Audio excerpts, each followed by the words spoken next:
그들의 예언자들이 말한다. 너희는 우리에게 예언하지 말아라. 이 모든 재앙을 두고 예언하지 말아라. 하나님이 우리를 망신시키실 리가 없다. 야곱 족속아, 너희가 어찌하여 주님의 영도 분노하시느냐? 주님께서 정말 그런 일을 하시느냐 하고 말하느냐? 나의 말이 행위가 정직한 사람에게 유익하지 않으냐? 요즘에 내 백성이 대적처럼 일어났다. 전쟁터에서 고향으로 돌아가는 장정들처럼 안심하고 지나가는 사람들에게서 너희는 그들의 옷을 벗겨갔다. 오늘 우리가 함께 나눌 말씀이 미가서 2장 6절에서 8절 말씀입니다. 그리고 말씀의 제목은 진실을 외면하는 시대 참 애언의 목소리, 그런 말씀의 제목입니다. 오늘 이 본문 미가서 2장 6절에서 8절 말씀은 미가 선지자가 활동을 하던 기원전 8세기 남유다 왕국의 암울한 그런 현실을 배경으로 하고 있습니다. 이 시기는 겉으로는 종교적 열심이 있었을지는 모르겠지만 속으로는 사회 지도층의 탐욕과 부패가 만연했고요. 힘없는 백성의 고통이 아주 심했던 그런 때입니다. 그래서 미가서 2장 앞부분이죠. 1절에서 5절 말씀을 보면요. 밤새도록 악을 계획하고 아침이 되자마자 그 악을 행하는 부유층의 모습을 생생하게 고발하고 있습니다. 그들은 가난한 사람들의 마지막 남은 밭과 집까지 탐내어서 폭력적으로 빼앗았습니다. 바로 이런 하나님의 정의로운 심판 메시지가 선포되는 상황에서 오늘 본문은 참된 예언자인 미가와 그를 대적하는 거짓 예언자 사이에 첨예한 갈등을 보여줍니다. 힘있는 사람들의 비위를 맞추며 듣기 좋은 말만 하던 거짓 예언자들에게 미가 선지자의 심판의 메시지는 눈의 가시와 같았습니다. 그들은 자신들의 안락함과 기득권을 지키기 위해서 진실을 덮으려 했고 미가를 향해서 예언하지 말라라고 소리를 쳤습니다. 시대는 다르지만 우리도 비슷한 그런 경험들이 있지요. 분명히 잘못된 일이라는 것을 알면서도 주변 분위기나 또 힘있는 사람들의 압력 때문에 차마 진실을 말하지 못하고 침묵을 해야 되는 그러한 경험도 있습니다. 반대로 듣기에는 좋지만 현실 문제를 외면하게 만드는 아주 달콤한 말에 귀가 솔깃했던 적도 있습니다. 오늘 본문 말씀 속의 미가 선지자도 이와 비슷한 그러한 상황에 놓인 것 같습니다. 모두가 듣기 좋은 말들, 편안한 말을 원할 때 그는 혼자서 불편한 진실, 하나님의 준엄한 경고를 외쳐야 했습니다. 오늘 우리는 이 말씀을 통해서 진실과 거짓이 뒤섞인 세상 속에서 우리가 붙들어야 할 그런 참된 목소리가 무엇인지 함께 고민해 보고자 합니다. 지난 금요일 이스라엘이 이란의 수도 테헤란의 군가 핵시설을 전투기로 타격을 했습니다. 이로 인해서 다수의 사상자가 발생했습니다. 물론 이란도 텔아비브를 공격을 해서 또한 사상자가 생겼습니다. 이스라엘은 이 작전을 수일간 계속할 것이라고 이야기했고요. 금요일 이후에 상황은 훨씬 더 좋아지지 않고 있고 더 악화되고 있습니다. 계속 이란이 공격하면 테헤란을 말 그대로 불바다로 만들겠다고 이스라엘은 경고했습니다. 계속해서 사상자를 만들겠다는 그런 말이죠. 이 일이 과연 정의로운 일일까요? 아니면 불가피한 일일까요?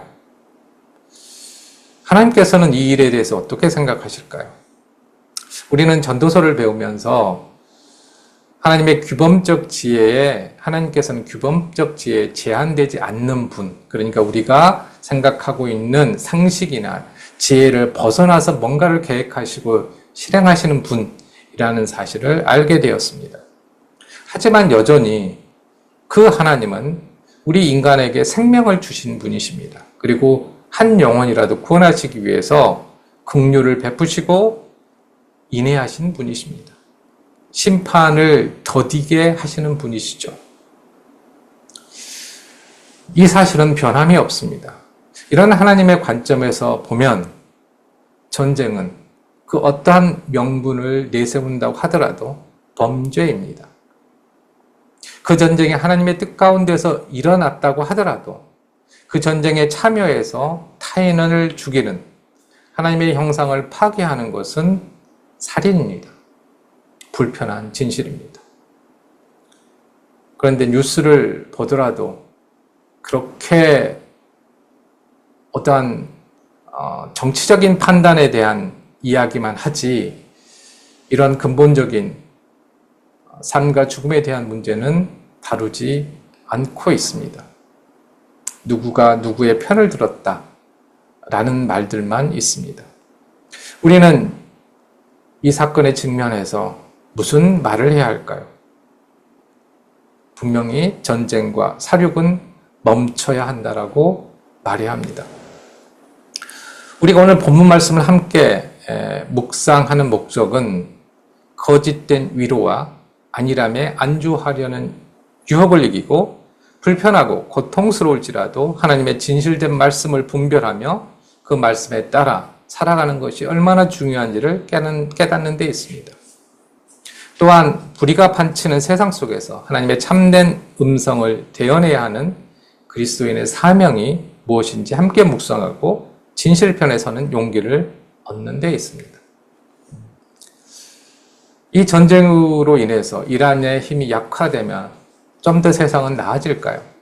아니면 이스라엘이 이로 인해서 큰 타격을 입어서 이스라엘이 반대로 약화되면 조금 더 좋은 세상이 될까요? 각자의 편에서 서로의 정당성을 이야기하고 있습니다. 하지만 우리는 이런 상황을 하나님의 말씀에 비추어서 잘 판단하고, 물론 그 판단이 쉽지는 않겠지만 하나님의 뜻이 무엇인지를 분명히 깨닫고 또한 말을 해야 합니다. 오늘 본문은 세 가지 핵심 주제를 다루고 있습니다. 첫 번째는 진실을 억압하고 거짓된 위안을 퍼뜨리는 세력의 모습입니다. 두 번째는 그러한 거짓에 맞서는 하나님의 참된 말씀과 그분의 성품입니다. 그리고 마지막으로는 그 모든 논쟁의 배경이 되는 외면할 수 없는 불의한 현실입니다. 6절 말씀은 이렇게 번역될 수 있습니다. 너희는 애언하지 말라. 그들이 애언한다. 이런 일들에 대해 애언하지 말라. 수치가 우리에게 미치지 않을 것이다. 이 구절은 매우 극적인 대립 상황을 보여주고 있습니다. 여기에서 애언하다는 이 히브리어 말의 뜻이 상당히 흥미롭습니다. 나타프라고 하는데요. 이 단어의 뜻은 물방울 등이 이렇게 뚝뚝 떨어지는 그러한 원래 의미를 가지고 있습니다. 여기에서 애언하다는 말이 이제 생겼다고 볼 수 있는 것이죠. 이 말씀에, 이 단어는 그러니까 애언의 말씀이 무엇인지, 그러니까 애언의 말씀을 선포하는 것이 무엇인지를 은유적으로 이렇게 표현한다고 할 수 있겠습니다. 물방울은 어디서 어디로 떨어지나요? 위에서 아래로 떨어지지요. 이 뜻처럼 애언의 말씀 역시 궁극적인 근원으로부터 흘러나와서 애언자가 그의 입으로 백성에게 전달한다. 이런 상황을 비유하고 있습니다. 또한 이 단어는 물방울이 끊임없이 이어져 떨어지는 모습을 묘사하고 있습니다. 그러니까 애언자 입에서 나오는 말씀이 막힘없이 술술 흘러나오는 모습을 시각적으로 표현하는 것입니다. 그러니까 애써서 하는 것이 아니라, 자기가 만들어내는 것이 아니라 계속 자기의 어떠한 능력이나 실력과는 상관없이 계속 술술 나온다는 것이죠. 그러니까 자신이 만들어낸 이야기가 아니라는 것입니다. 이렇게 끊임없이 떨어지는 물방울은 바위를 뚫는 것처럼 꾸준히 선포되는 애언의 말씀은 완고한 사람의 마음을 변화시키고 그 마음속 깊이 스며드는 힘을 가지고 있습니다. 흥미로운 점은 미가를 향해서 거짓 예언자들이 예언하지 말라고 외치고 있다는 것입니다. 그러니까 이 행위가 예언하지 말라라고 하는 이 말이 바로 그들이 하는 예언이지요. 그들 또한 예언자 행세를 하고 있는 것입니다. 그러나 우리는 이 은유의 말씀, 그러니까 예언하다라는 이 단어가 가지는 이미지를 통해서 물방울, 즉 예언이 하나님께로부터 나오지 않으면 아무리 그것을 예언이라고 주장을 해도 예언이 아니라는 사실을 깨닫게 됩니다. 그렇다면 이 거짓 예언자들은 미가에게 무엇을 예언하지 말라고 했을까요? 바로 이런 일들입니다. 세번역 성경에서는 이 모든 재앙들 이렇게 번역을 했습니다. 즉 미가가 선포하는 하나님의 심판에 대한 메시지, 이걸 말하지 말라는 것이죠. 특히 사회 지도층과 부유층이 저지르는 토지 강탈과 같은 죄악에 대해서 하나님께서 반드시 벌을 내리실 것이다 라는 이 말을 멈추라는 것입니다. 그들은 이러한 불편한 진실이 공론화되는 것을 극도로 꺼렸습니다. 왜냐하면 그들의 후원자들이나 거짓 예언자들입니다. 그들의 후원자들이나 그들 자신도 포함될 수 있는 기득권층의 심기를 건드리기 때문이죠. 대신 그들은 이렇게 말합니다. 수치가 우리에게 미치지 않을 것이다. 세번역 성경에 따르면 하나님이 우리를 망신시키실 리가 없다. 이렇게 외치면서 거짓된 안도감을 퍼뜨렸습니다. 이는 죄에 대해서 심각하게 무감각하고 하나님의 공의에 대해서 철저한 무지를 드러내는 위험천만한 낙관론이었습니다. 그들은 백성들이 듣고 싶어하는 평화와 번영의 메시지만을 선별적으로 전하며 마치 하나님께서 자신들의 편인 것처럼 자신들의 악행에도 불구하고 아무런 문제가 없을 것이라는, 이게 이제 값싼 은혜입니다. 초특급 은혜, 정말로 자신들만에게 주는 그런 은혜, 이러한 생각을 퍼뜨렸습니다. 참 이 값싼 은혜는 전통이 참 오래된 것 같습니다. 오늘날까지도 계속 이어지고 있으니까 그렇게 말할 수 있겠습니다. 오늘날 우리 주변에서도 이런 거짓된 위안의 목소리는 많이 있지요. 교회의 강단에서조차도 회개와 정의를 외치기보다는 듣기 좋은 축복과 성공에 대한 메시지만 반복되고 있습니다. 사회의 구조적인 악과 불의에 대해서는 침묵하면서 개인의 경건과 축복만을 강조하고 있지요. 이게 솔직한 고백입니다. 미가 시대의 거짓 예언자들처럼 혹시 우리도 불편한 진실보다는 달콤한 거짓에 저 쉽게 귀를 기울이고 있지는 않는지 우리 자신을 성찰해 보아야 합니다. 이어서 이런 거짓 예언자들의 외침에 대해 미가 선지자가 말하는 것은 하나님의 이제 그 말씀이기도 하지요. 7절에서 직접 반박합니다. 그러니까 6절에서 거짓 예언자들이 했던 말에 대해서 직접 반박을 하고 있습니다. 오 야곱의 집이여, 어찌 야훼의 영이 짧다, 또는 이런 일들이 그분의 행위시란 말이냐고 말하느냐, 나의 말이 정직하게 행하는 자에게 선을 행하지 아니하느냐. 하나님께서는 먼저 오 야곱의 집이여, 세번역 성경에서는 야곱 족속아 이렇게 이제 번역을 했는데요. 이렇게 부르십니다. 오 야곱의 집이여. 이건 마치 우리가 누군가를 부를 때 뭐 은상아 이렇게 부르는 것보다 정은상 이렇게 부르는 것 같은 뉘앙스입니다. 뭔가 그 부르는 것만으로도 뭔가 잘못된 어떠한 점을 지적하려고 한다는 것을 눈치챌 수 있습니다. 오 야곱의 집이여 이렇게 부르시면서 그들의 잘못된 신앙관을 지적하십니다. 거짓 예언자들은 미가가 선포하는 심판 메시지가 마치 하나님께서 변덕스럽거나 성급하게 내리시는 어떤 결론처럼 그렇게 왜곡하려고 했습니다. 그들은 야훼의 영이 짧다, 여호와의 영이 짧다라고 말을 하면서 하나님의 오래 참으시는 성품을 모독했습니다. 이 세번역 성경에서는 이 부분을 주님의 영도 분노하시느냐, 주님께서 정말 그런 일을 하시느냐 이렇게 많이 좀 의역을 했습니다. 여기에서 여호와의 영이 작다, 야훼의 영이 작다, 이 말은, 이 단어는 관용구인데요. 영이 조급하다, 하나님의 영이 조급하다, 인내심이 없다, 그러니까 하나님께서 인내심이 없다라는 그런 뜻입니다. 그러나 우리가 알고 있는 것처럼 하나님 결코 조급하신 분이 아니십니다.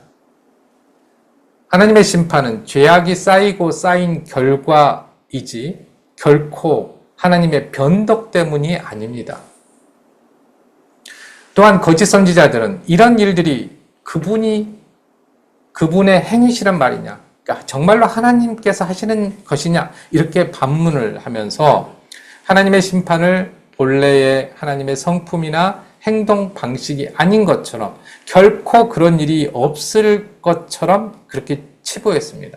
그러니까 그리스도인들 중에는 굉장히 낙관적으로 생각하는 분들이 계세요. 사랑의 하나님이시기 때문에 절대 죄를 지어도 지옥에 보내지는 않으실 거야 라고 말하는 사람들도 있습니다. 그렇지 않습니다. 성경은 하나만 이야기하고 있지 않습니다. 그러니까 두 개의 정반대되는 모습을 보여주시는데, 사랑의 하나님도 맞으시고요, 벌을 내리시는 하나님도 맞습니다. 그러나 하나님께서는 단호하게 말씀하시죠. 나의 말이 정직하게 행하는 자에게 선을 행하지 아니하느냐. 이 말씀은 나의 말이 행위가 정직한 사람에게 유익하지 않느냐, 이렇게 세번역에서는 조금 더 이해하기 쉽게 번역을 했습니다. 여기에서 말하는 나의 말은 미가 선지자를 통해서 선포되는 하나님의 참된 말씀을 의미합니다. 이 말씀은 정직하게 행하는 사람, 즉 하나님의 뜻대로 올바르게 살아가는 사람에게는 궁극적으로 선하고 유익하다는 것입니다. 하나님의 말씀은 때로는 우리를 굉장히 불편하게 하고 우리의 죄를 지적하며 우리를 굉장히 아프게 합니다.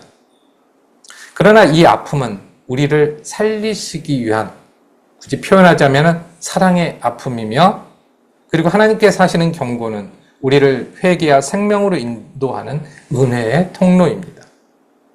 그러니까 문제는 하나님의 말씀 그 자체가 아니라 그 말씀을 듣는 사람들의 마음과 삶의 태도에 있다는 것입니다. 성경 속에서 우리는 하나님의 참된 말씀을 붙들고 살았던 인물들을 자주 만나죠. 에레미야 선지자, 우리가 함께 공부하면서 아무도 에레미야 선지자처럼 살고 싶지 않다라고 그렇게 이야기를 나눴던 기억이 있습니다.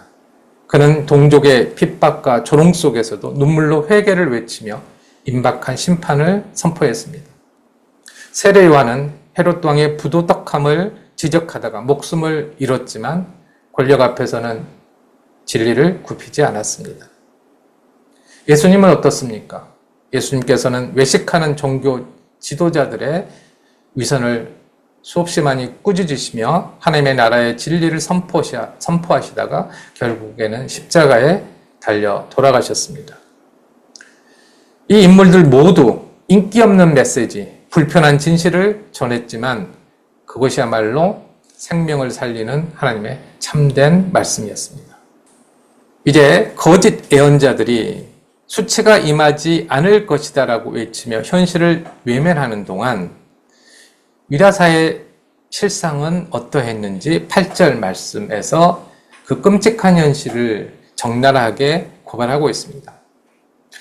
그러나 너희는 내 백성을 향하여 원수처럼 일어나 평안히 지나가는 자들, 전쟁에서 돌아온 자들에게서 겉옷과 빛나는 예복을 정면에서부터 벗겨 빼앗는도다. 이 본문의 말씀을 좀 잘 설명하기 위해서 조금 직역을 먼저 했습니다. 세번역 성경에서는 이렇게 말합니다.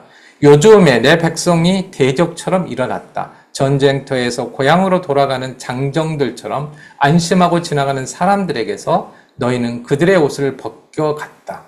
이렇게 말합니다. 하나님께서는 자신의 백성이라고 불리는 사람들이 오히려 내 백성을 향하여 원수처럼 일어난다라고 탄식하십니다. 그러니까 동족을 보호하고 사랑해야 될 그들이 오히려 적들보다 더 악랄하게 동족을 억압하고 착취하고 있다는 사실을 말씀하신 것이죠. 그들은 평안히 지나가는 자들, 아무런 해를 끼치지 않은 무고한 행인들이나 심지어 전쟁에서 돌아온 자들, 전쟁에서 돌아온 자들은 어떤 사람이냐면요.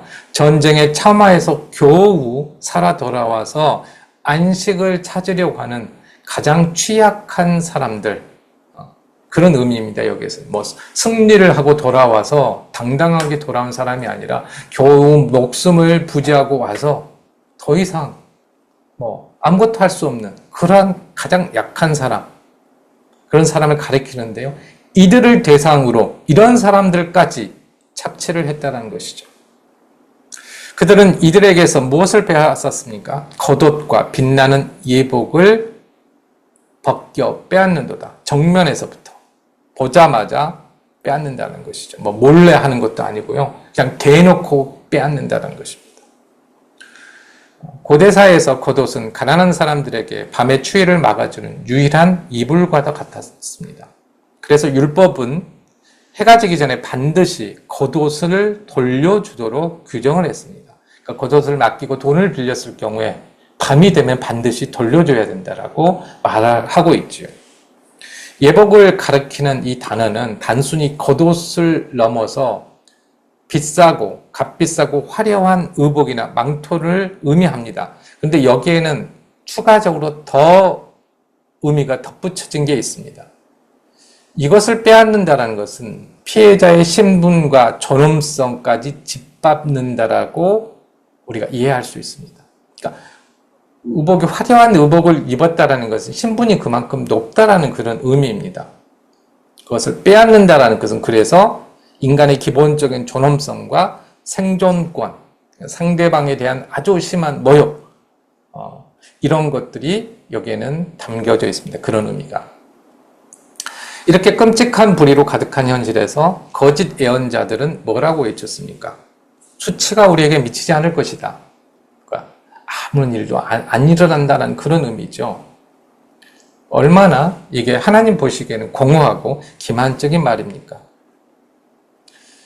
진정한 하나님의 말씀은 이러한 사회의 악에 대해서 외면하지 않습니다. 오히려 그것을 정면으로 고발하고 그에 대한 하나님의 공의로운 심판을 선포합니다. 미가 선지자는 바로 이 역할을 감당했던 것이죠. 오늘날 우리 사회에서도 다양한 형태의 불의와 착취가 존재합니다. 경제적 약자에 대한 횡포, 사회적 소수자에 대한 차별, 진실을 가리고 여론을 호도하는 그러한 세력들, 이러한 현실 앞에서 우리 그리스도인들 미가와 같이 하나님의 공의와 사랑의 목소리를 내야 할 책임이 있습니다. 사랑하는 성도 여러분, 오늘 우리는 미가서 2장 6절에서 8절 말씀을 통해서 진실을 억압하고 듣기 좋은 거짓 위안을 퍼뜨리는 세력의 위험성을 보았습니다. 그들은 자신의 이익을 위해서 하나님의 말씀을 왜곡하고 백성들을 잘못된 길로 인도했습니다. 그러나 하나님께서는 미가 선지자를 통해 그들의 위선을 폭로하시고 당신의 말씀은 오직 정직하게 행하는 자에게 참된 유익을 준다는 사실을 분명하게 말씀하셨습니다. 또한 거짓된 평화의 이면에 숨겨진 끔찍한 사회적 불의의 현실을 고발하시며 이에 대한 당신의 공의로운 심판이 반드시 임할 것이라고 경고하셨습니다. 미가 선지자의 시대처럼 오늘날에도 여전히 세상은 우리에게 달콤한 거짓과 편안한 외면을 속삭입니다. 그러나 우리는 그 유혹을 단호히 거부하고 때로는 불편하고 아프더라도 하나님의 살아있는 진리의 말씀에 귀를 기울여야 합니다. 그 말씀이 우리를 참된 생명과 구원으로 인도할 수 있기 때문입니다. 특별히 지금 중동에서 일어나는 그러한 참혹한 사건과 관련해서 서로의 갈등을 전쟁과 파괴와 살인으로 해결하는 것은 분명히 하나님의 샬롬을 파괴하는 일입니다.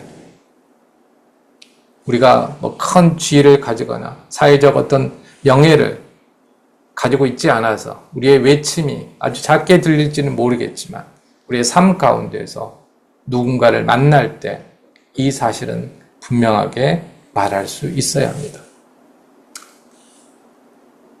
우리는 하나님의 말씀을 단순히 듣는 것에서 그치지 않고 그 말씀을 우리의 삶 속에서 용기 있게 실천해야 합니다. 거대한 이야기, 거대한 큰 일을 하자는 것이 아닙니다. 우리에게 주어진 삶의 현장 속에서 할 수 있을 만큼 최선을 다해 하자는 것이죠. 우리 주변의 불의에 침묵하지 않고 고통받는 이웃들의 신음에 응답하며 이 땅에 하나님의 정의와 사랑을 세워나가는 일에 헌신해야 합니다. 그것은 때로 세상의 오해와 비난을 감수해야 하는 외로운 길일 수 있습니다. 그러나 그 길이야말로 하나님께서 기뻐하시는 참된 신앙의 길이며 미가 선지자가 걸어갔던 예언자적 삶의 길입니다. 하나님께서는 정직하게 행하는 사람과 늘 함께 하십니다. 그리고 그들에게 좋은 것을 결코 아끼지 않으십니다. 비록 세상이 우리를 이해하지 못하고 때로는 적대시할지라도 하나님의 진리를 따라 걷는 그 길 끝에는 분명히 영원한 승리와 참된 평화가 우리를 기다리고 있습니다. 우리는 이것에 대한 하나님의 약속에 대한 굳건한 믿음을 가져야 합니다.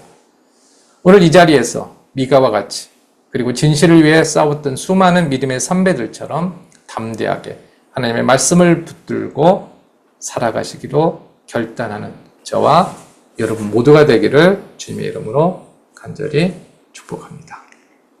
아멘. 기도하겠습니다.